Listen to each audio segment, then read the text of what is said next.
محرم کا دن شہزادہ علی اکبر سے منسوب ہے۔ آپ امام حسین کے 18 سال کے بیٹے ہیں۔ آپ ہم شکل مصطفیٰ صلی اللہ علیہ وسلم تھے۔ مولا کو آپ سے بے حد پیار تھا۔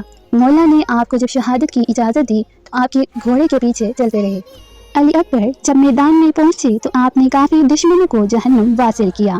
جب میدان خالی ہوا تو آپ نے کہا کون آئے گا؟ عمر ابن سعد نے جنگی حربہ اپنایا اور اپنے چہرے پر دکھ اور پریشانی کے تاثرات ظاہر کیے اور کہا، یہاں تم اتنا اچھا جنگ لڑ رہے ہو، لیکن وہاں پیچھے جو منظر میں دیکھ رہا ہوں۔